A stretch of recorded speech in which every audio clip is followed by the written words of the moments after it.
Bonjour à tous, aujourd'hui sur Autour du tuto, nous allons voir comment créer un espace membre sur WordPress. Donc vous êtes nombreux à me le demander en fait ça pour créer voilà un espace membre, de bloquer en fait vos articles. Donc il faut savoir que il y a une extension généralement pour tout sur WordPress et là en fait en l'occurrence je vais vous présenter WP Members. Donc là cette extension gratuite va vous permettre de créer donc un espace membre facilement. Vous allez voir qu'en deux petites manipulations vous allez créer votre petit truc tranquillou. Donc on va, comme d'habitude dans le tableau de bord, on va dans extension ajouter. Ici on va rechercher donc WP Members et on va installer la première. Donc là elle est en version 2.7.5 à l'heure où je tourne la vidéo.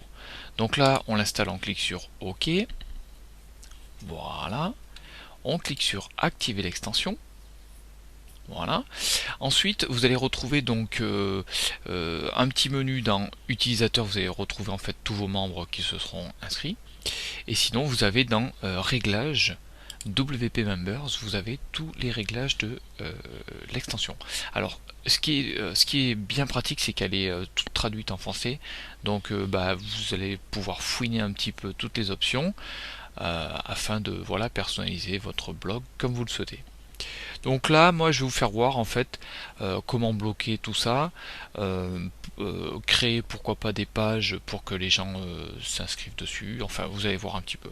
Donc là, les options, comme je vous le dis, c'est en français. Je vais pas tout vous détailler. Vous allez pouvoir, voilà, par exemple, utiliser un CAPTCHA pour les enregistrements. Enfin bon, tout ça, je vous laisse voir un petit peu. Vous avez donc un menu champ.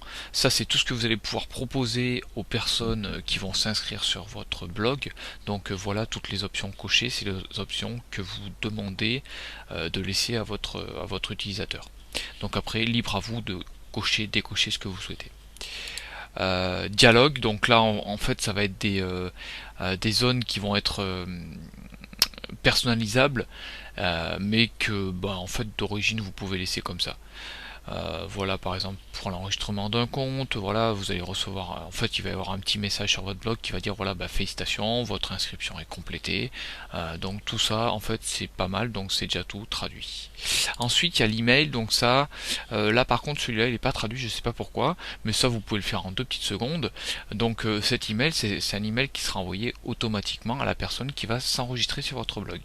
Donc là voilà, il y a registration info for, donc là c'est le nom du blog de ce blog là en fait sur lequel vous paramétrez l'extension. Tout ça voilà, vous pouvez le traduire, hein. Ça prend 2 petites secondes, hein. Donc là je vous laisse faire un petit peu, je vous laisse voir. Alors ensuite, comment bloquer? Parce que là en fait si vous voulez, j'ai mon blog, il n'est pas encore bloqué pour en fait les personnes. C'est à dire que pour bloquer un article, il va falloir ajouter la balise mort. Donc là, vous savez, la balise lire la suite, des trucs comme ça. Donc celle-là, comme d'habitude, vous allez faire un article. Là, je vais reprendre par exemple un article. Donc là, je vais cliquer sur modifier. Ici en fait c'est du texte que j'ai généré comme ça qui veut rien dire. Donc là au départ j'ai mon texte. Imaginez par exemple je veux laisser par exemple 4 lignes. Voilà, je veux laisser 4 lignes à la personne pour que ça la pousse à s'inscrire sur votre blog. Donc là je vais ajouter ma balise mort ici. Donc là bon disons elle n'y est pas. Je vais ajouter la balise mort. Donc la balise mort c'est ça. Insérer la balise mort. Voilà. Donc si je clique dessus, automatiquement elle s'installe. Ensuite si vous êtes en HTML, vous allez voir le code c'est mort, celui-ci, donc il se retrouve ici, mort. Vous cliquez sur mettre à jour l'article, publier l'article, et ensuite là vous avez le blog qui est restreint à vos lecteurs. Donc là, moi je vais pouvoir le voir. Donc là, si je clique sur Continue Reading, je vais voir mon article. Maintenant, si je me déconnecte, donc là, on me demande mes identifiants, donc je vais retourner sur le blog, et si je rentre sur l'article, là, on me demande, voilà, donc le nom d'utilisateur et le mot de passe si j'existe déjà sur le blog, sinon je vais enregistrer un nouvel utilisateur. Donc là vous voyez tous les champs qu'on a laissé tout à l'heure activés, on me les demande ici. Donc vous voyez que l'extension elle est tout de même pas trop mal faite parce que voilà, elle vous propose un petit peu toutes les options possibles pour avoir des membres utilisateurs sur votre blog. Donc voilà, après bah, les habitués, ils vont les enregistrer, en fait, ils vont rentrer leur nom d'utilisateur, leur mot de passe, ils vont avoir accès à vos articles. Ensuite, qu'est-ce que vous avez d'autre? Donc là, je vais me reconnecter. Je vais me connecter, donc là, bon, je vais faire un truc comme ça. Non, c'est pas ça.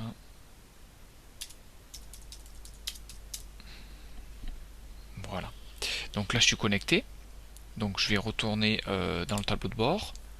Et vous allez voir que vous pouvez créer aussi des pages. Donc là, je vais sur page pour en fait avoir directement des logins. Donc là, je vais cliquer sur modifier, c'est dans test page. En fait, vous avez des bouts des shortcodes, comme ils appellent ça, qui vous permettent en fait de générer automatiquement un petit, comment ça, une petite personnalisation, en fait, des petites options pour une page. Donc là, si je clique sur voir la page, donc là, j'ai mis les deux codes. C'est les deux codes que l'extension propose, mais il ne faut pas mettre les deux codes d'affilée, hein. C'est soit on met le code register, donc là ça va être un code pour que les gens s'enregistrent sur votre blog, soit ça va être le code members area, en fait, qui va vous permettre à vos utilisateurs, pardon, de personnaliser leurs options. Donc là, si je retourne sur ma page de test, donc ici c'est le premier shortcode, et ensuite en dessous vous avez le deuxième shortcode que je vous ai montré, donc member area et register.